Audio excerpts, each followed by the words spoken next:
YouTube, what's the deal? It's time to get real with Jahira. It's time to get real with Jahira. YouTube, what's the deal? What's the deal? One love. YouTube, what's the deal? It's your girl Jahira, and I am back. Hi, everyone. Woo! I'm gonna try to get through this. It's funny. I mean, there's a serious point, but it's funny. Y'all, okay. Have you ever had one of those mornings where you say to yourself, I have not had nearly enough coffee to deal with all that has transpired? That would pretty much sum up my morning. It is now 11:34 a.m. and just too much has happened. Too much, too soon. And I'm going to tell y'all about it.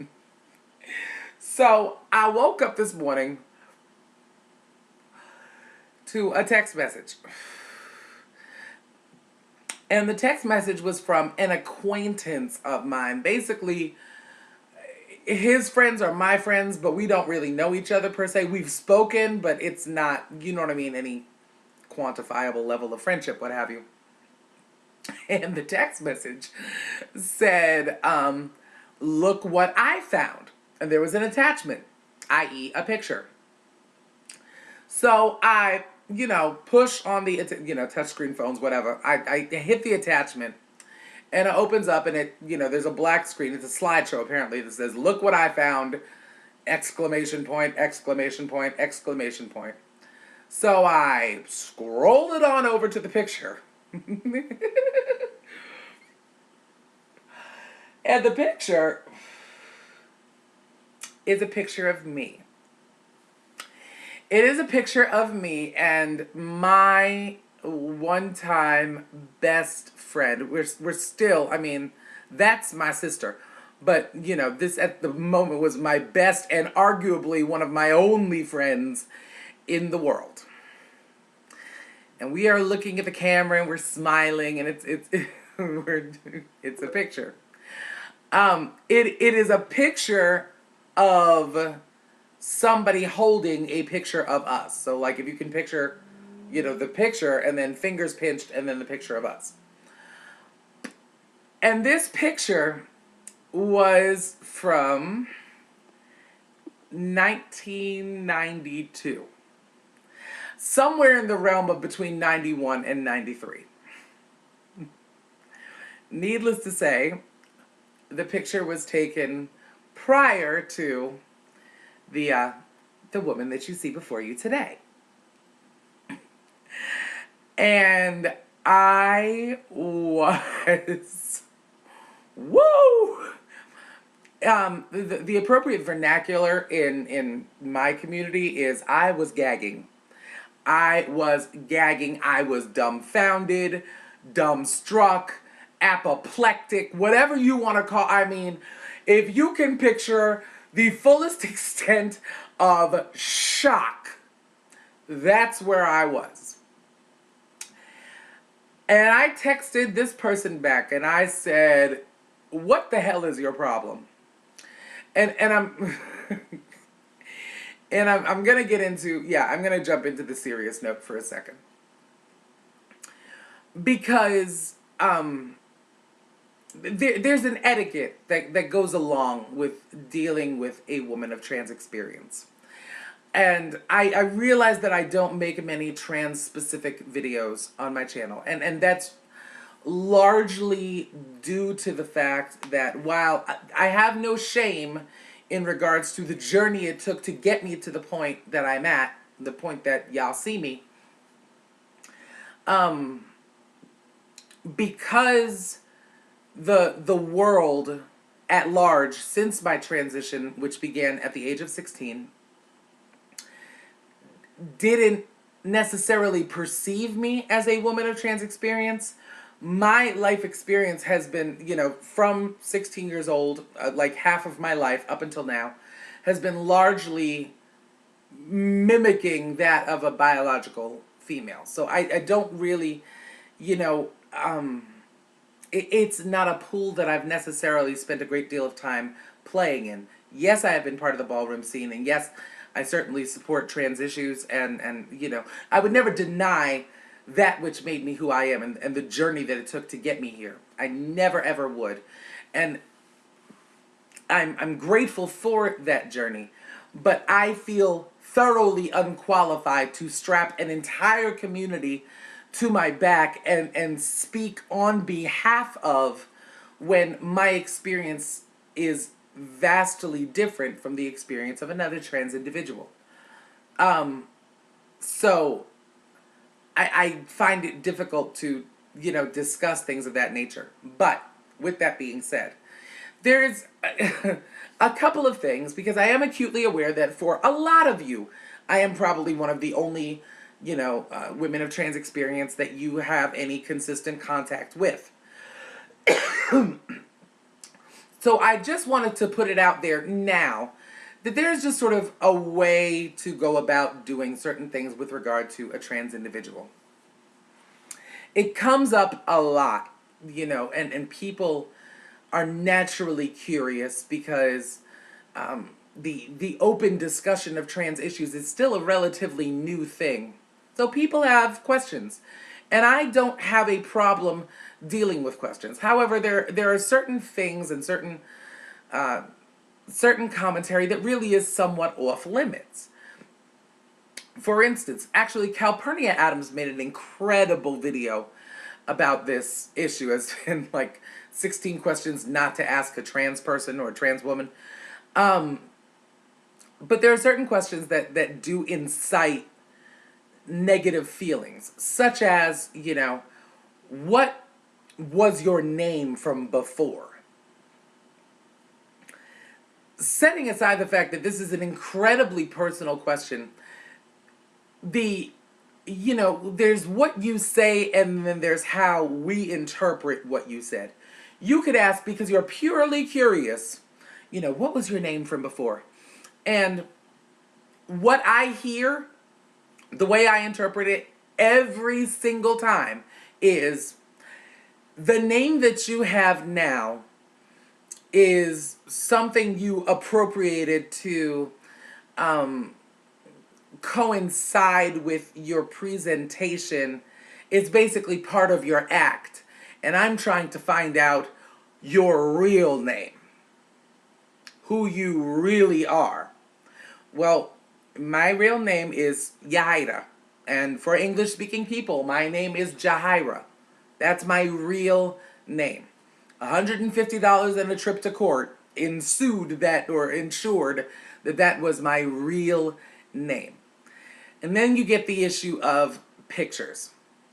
I know beyond any shadow of a doubt that, as my journey progresses and what God has in store for me means that, there will be pictures that will somehow surface. But again, it kind of goes back to when people ask, do you have any pictures of you from then? To be honest, I really don't. There's a limited number of pictures that my mother has from, prior to my transition. When I was about 11 or 12 years old, we had professional photos taken. And my mother has a couple of those photos. Not all of them, but she has a couple of them stashed under her bed. It's not, proudly displayed for the world to behold. It's actually very funny. If you go to my mother's bedroom, I know I'm so digressing here, but if you go to my mother's bedroom, there's a baby picture of me. Like, I was about 2, not naked, thank God. But, yeah, there was a picture of me when I was about 2 years old, and I'm like crawling and smiling and all that. And then there's another picture of me from when I was like maybe going on 17 years old. I had these long, like, Jane Child box braids that were burgundy, and I'm wearing a cape and a dress. It's hilarious. And I just knew I was doing the thing back then. Brandy was big in those days, and the braids, like, you had to have the braids with the burnt ends. Anyway, the point is, there are just some questions that are kind of inappropriate, that are actually very inappropriate and really insulting, because you give off this message that you're trying to get to the heart of who somebody is, and that who they are now isn't the actuality of themselves. You know what I mean? And so it's not cool. It's not okay. So I was ready getting back to this whole phone picture thing.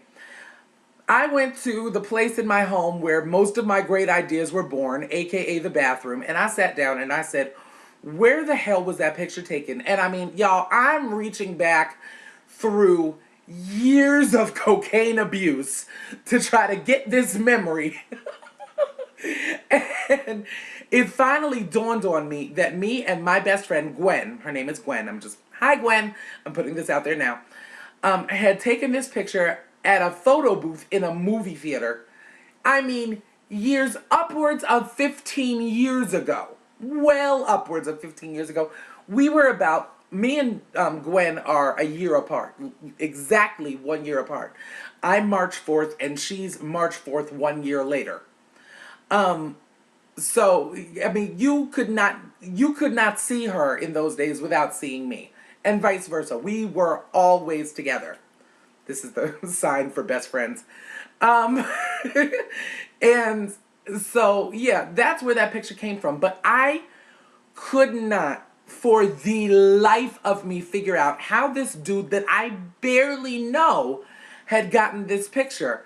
Gwen would never, I mean, under any circumstances, you know what I mean, upload a picture like that to any kind of social networking site because she knows. You know what I'm saying? To see a picture like that, and again, this goes back to why this is bad form and bad etiquette to talk about stuff like this. To see a picture like that from back then is basically like me asking you to see a picture of you at your absolute worst.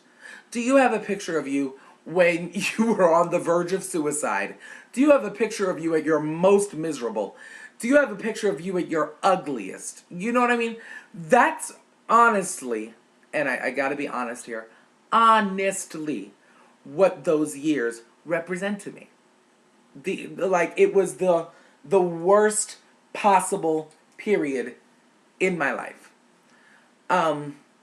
It was, it was peppered by moments of goodness, and most of those moments of goodness took place with Gwen. But it still was a horribly traumatizing stage in my existence. So again, getting back to all of this, I could not for the life of me, because there was just no way he could have gotten that picture. And then, I mean, the fear comes in, like, what is he going to do with it? Am I going to have to show it to y'all before he does? You know what I mean? Like, is this some ploy to, get the best of me? Whatever the case may be. So I'm texting him back and forth, and the messages I'm getting back from him are really contrite. Like, it was just a picture when we were kids, and I'm really sorry if this offended you, but I just thought it was sweet. And it's just sounding less and less, it's making less and less sense. So I finally, from some surge of brilliance, said, who is this? And the moral of the story is, it was Gwen. I had saved Gwen's number under this guy's name, and she had found the picture in an old wallet of hers, and she wanted me to see it. She wanted me to see it. So all this deluge of emotions that I was going through was for nothing, because Gwen just wanted me to see the picture of us when we were kids, and it did represent a wonderful time in our lives in terms of our interaction with each other. So everything I went through was basically for nothing. But the point is, people, respect the person that you see before you today. If it looks like a duck and it walks like a duck and it quacks like a duck, don't ask about its period in life as a chicken. It's not okay. Don't do it. So there's today's lesson. I love y'all, and I will talk to you soon. And I love you, Gwen. Later, y'all. One love.